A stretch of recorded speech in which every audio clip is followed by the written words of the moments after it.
Today we're talking about greatest common factor. Some of you guys raised your hand about maybe remembering it. So I'm going to have you guys actually take a few seconds to think about yourselves. Think about what does a factor mean? What is a factor? What is the greatest common factor? I know you guys might have learned about it in 6th grade a little bit. So you're going to think to yourself for a few minutes or for about 30 seconds, then turn to your partner and see what you guys can come up with together. And then we'll share that with the class and see if we can come up with a good idea of what the greatest common factor is. So remember, you're thinking about what a factor is and then what a greatest common factor would be. Okay, so I'm going to give you guys about 30 seconds to think about that to yourselves, all right? To yourself. Sean?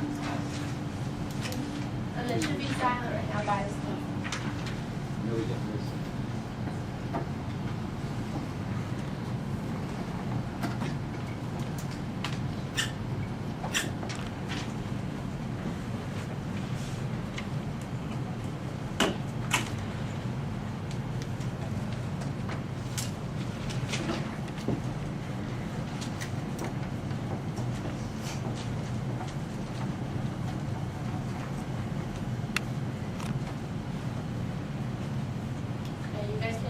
Talk with your table partners, and if you don't have a seat partner, you can turn around and talk to the group behind you. And try to think about what a factor is and what the greatest common factor is.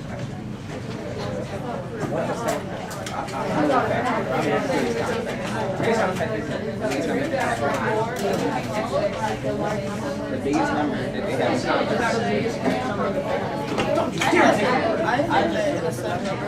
Oh, no.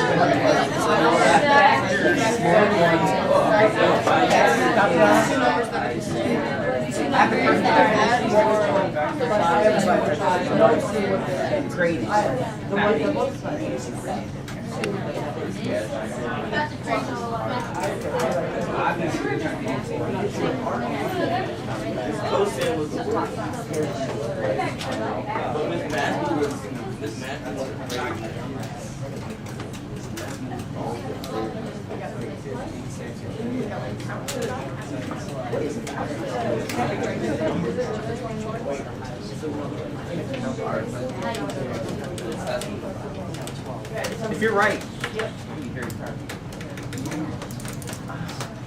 If you're wrong,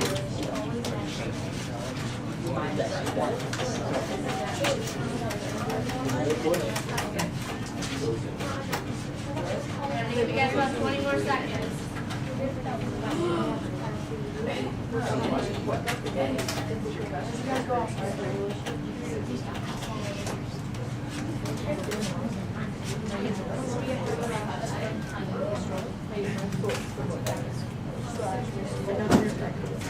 Alright guys, so does anyone have any ideas of what a factor or greatest common factor is?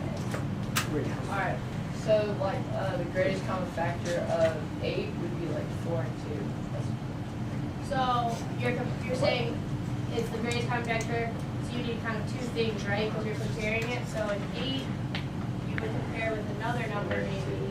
So like the greatest common factor between 4 and 8 would be what? 4? Right. Okay, so basically factors are, you can take two factors and we'll give you another factor. You're multiplying, so you guys have been working on multiplying factors together, right? Okay, so now today we're going to work on factoring them out. So we're going to have a polynomial and you're going to have to look for what is in common to pull out and simplify it. So we're going backwards, basically. Okay, so we're going to do a little mini activity to try and help you guys think about factoring things out. And a big word in the greatest common factor is common. So what does common mean? It's like similar. Yeah, what two things have are similar, right? When they have a similarity. So I'm going to bring up a few students, some helpers, and I'm going to form two groups. And you guys as a class are going to try to come up with what they have in common, what they have similar, and we're going to try to factor that person out of the group, okay? So do we have, okay, we'll block all yours. We'll bring you up. And the white shirt back there.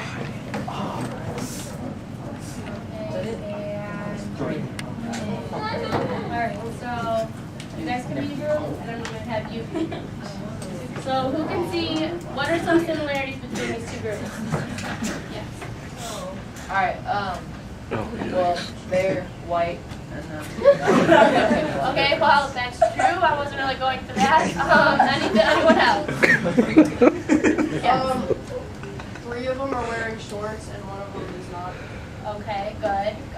We're all wearing shorts. Oh, you are? That is true. They're all wearing never shorts. mind. Sorry. Yeah. Everyone is wearing shirts.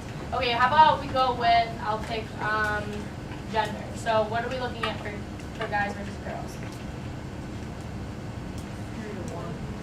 3 to 1. But what about in the groupings? How many guys are in this group? 2. How many guys are in this group? 1. So if we wanted to factor out, if we wanted to factor out the greatest common number of guys, how would we do that? How many can we take out? 1 from each group. So we can take 1 out, and we can take 1 out, right? So then we would have a guy and a girl. All right. So let's try another pair, so you guys can see that.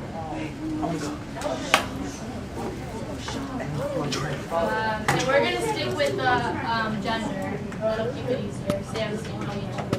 All right, right here, and back to Sarah.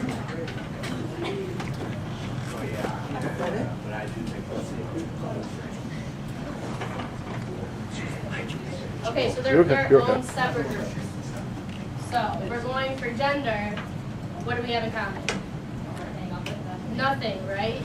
So if we were saying that this was a polynomial, we would already be simplified, right? They don't have anything common. They're just leaving it, right?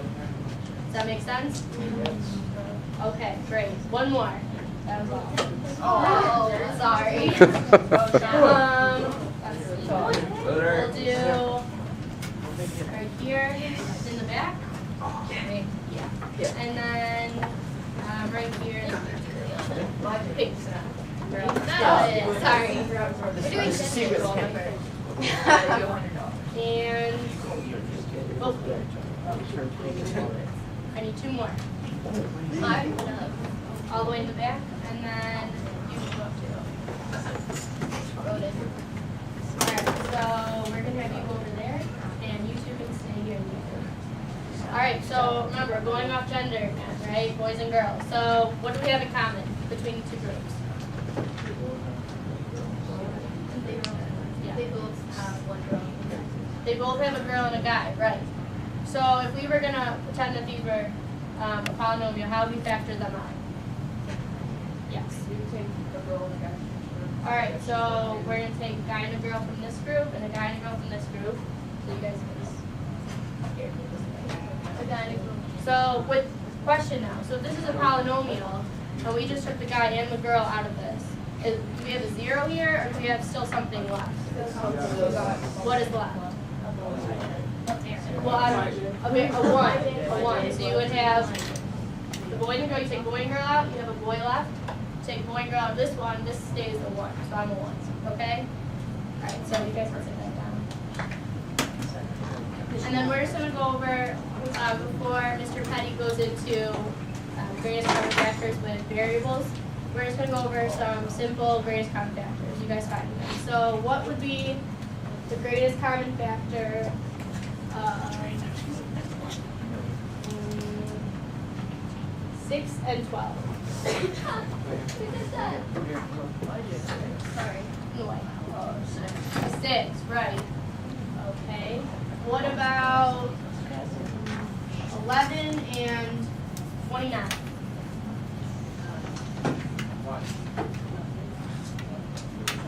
11 and 29. What do they have in common? 1, right. You will always have a greatest common factor, and that factor can be 1. These are both prime numbers.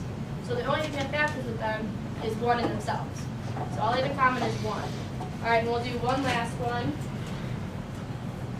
How about 30 and 105? 105.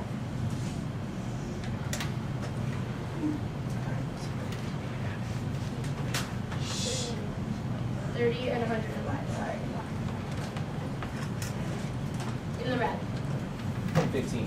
15, right? Because 15 goes into 30 twice. How many times does it go into 105? Yeah, 7. 7, right? So, okay, so now I'm gonna have Mr. Petty